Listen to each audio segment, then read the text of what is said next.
Hello! Welcome to kitchen spice. ఇది అనగనగా ఒక సండే నేను చేసిన బ్రేక్‌ఫాస్ట్ అనమాట. ఎందుకిలా చెప్తున్నాను, ఈ బ్రేక్‌ఫాస్ట్ చూడగానే ఉప్మా, టమాటా బాత్ ఇలాంటి చాలా చాలా పేర్లు మీ మైండ్‌లోకొచ్చేసే ఉంటాయి. కానీ ఎలా చెప్పినా సరే మ్యారేజ్ స్టైల్‌లో, పెళ్ళిళ్ళ స్టైల్‌లో టేస్టీగా నోట్లో వేసుకుంటే కరిగిపోయే టమాటా బాత్ మాత్రం ఇలా చేసుకోవాల్సిందే. సింపుల్ ప్రాసెసే, సింపుల్‌గా చేసుకోవచ్చు. 10 నిమిషాల్లో చేసుకోవచ్చు. మరి సండే స్పెషల్ ఏంటి అని అంటారా?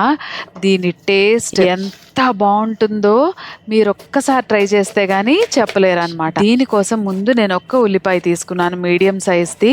సన్నగా తురిమేసేసి పక్కన పెట్టేసుకున్నాను. ఉల్లిపాయలు ఏ కర్రీలో అయినా తక్కువగా ఉంటే ఒక టేస్ట్ ఉంటుంది. ఎక్కువగా ఉంటే ఒక టేస్ట్ ఉంటుంది. కరెక్ట్‌గా సరిపడినంత చాలా కరెక్ట్ టేస్ట్‌ని తీసుకొస్తాయన్నమాట. దాంతో పాటు నేను పచ్చిమిర్చి ఇంకా అల్లం తురుము. అల్లాన్ని కూడా శుభ్రంగా కడిగి దాన్ని సన్నగా తురిమేసేసుకున్నాననమాట. ఉప్మాలో మెయిన్ ఇంగ్రీడియంట్ ఏంటంటే అల్లం. దాని తర్వాత చాలా ఇంపార్టెంట్ ఇంగ్రీడియంట్ ఏంటంటే కరివేపాకు. ఇవి 2 ఉంటే ఉప్మా ఆల్మోస్ట్ సగం టేస్ట్ వచ్చేస్తుంది. నేను టమాటో బాత్ గురించి మాట్లాడుతున్నాను కాబట్టి ఇందులో వెజిటబుల్స్‌తో పాటు టమాటోస్ యాడ్ చేసుకోవచ్చు. నేను ప్యూర్‌లీ టమాటో మాత్రమే యాడ్ చేశాను.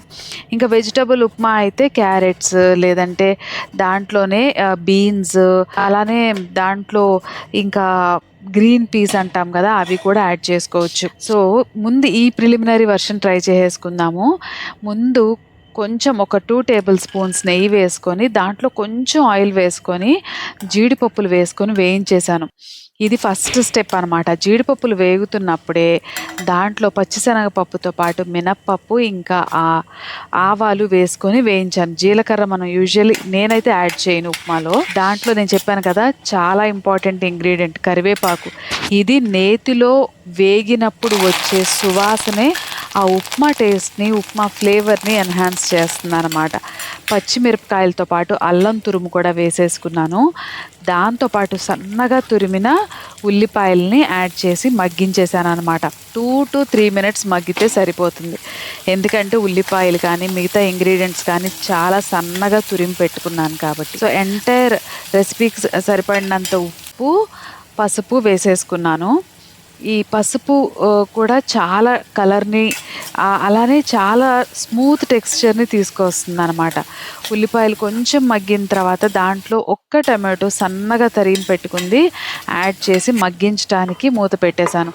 2-3 మినిట్స్‌లో మగ్గిపోతుంది.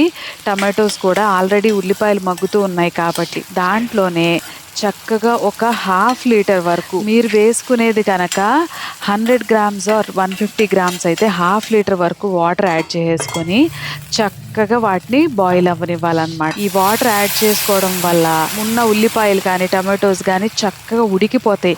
నోట్లో కసకసలాడుకోకుండా ఉంటదన్నమాట.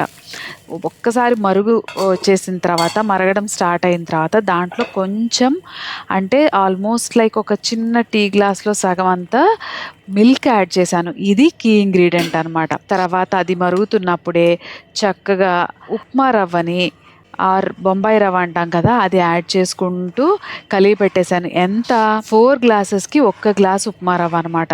అలా జారు కన్సిస్టెన్సీలో ఉన్నప్పుడే స్టవ్ ఆఫ్ చేసేయాలి. స్టవ్ ఆఫ్ చేసేసి మూత పెట్టేసేసుకొని వదిలేసేయాలనమాట. ఒక 10 మినిట్స్ దమ్ముకుంటే ఆ రవ్వ చక్కగా ఆ వేడికి ఉడికిపోయి ఉప్మాలో ఆ గట్టి పడిపోతూ ఉంటుంది కదా! ఒక్కొక్కసారి ఉప్మా చేసినప్పుడు ఆ టెక్స్చర్ అంతా మారిపోయి గట్టిగా సుద్దలుగా అలా ఉంటుంది కదా! అలా అవ్వకుండా సూపర్ టేస్టీగా ఉంటుందనమాట. నోట్లో వేసుకుంటే కరిగిపోయే అంత టేస్టీగా ఉంటుంది. దాంట్లో వేసిన జీడిపప్పులు కానివ్వండి, నెయ్యి కానివ్వండి దాని టేస్ట్‌ని నెక్స్ట్ లెవెల్‌కి తీసుకెళ్ళిపోతాయన్నమాట. చూసారు కదా! ఒక్క 3-4 మినిట్స్ స్టవ్ ఆఫ్ చేసి మూత పెట్టిన తర్వాత దీని టెక్స్చర్ ఇలా ఉంది. ఇంకొక 2-3 మినిట్స్‌కి ఇంకా కొంచెం గట్టి పడుతుంది. నేను మీకు ముందే చూపించేస్తున్నాను. ఎందుకంటే బ్రేక్‌ఫాస్ట్ టైం అయిపోతుంది కాబట్టి, బ్రేక్‌ఫాస్ట్ వడ్డించేసుకోవాలి కాబట్టి. అలా అరిటాకులో ఇలా వేడి వేడి పొగలు కక్కే ఉప్మా వేసుకొని ఆ పైన కొంచెం ఇష్టం ఉంటే నెయ్యి వడ్డించుకొని ఇలా అరిటాకులో ఆ వేడి వేడి ఉప్మాని లేదు టమాటో బాత్‌ని వేసుకొని ఆ టేస్ట్‌ని ఆస్వాదిస్తూ have a happy Sunday. Bye bye.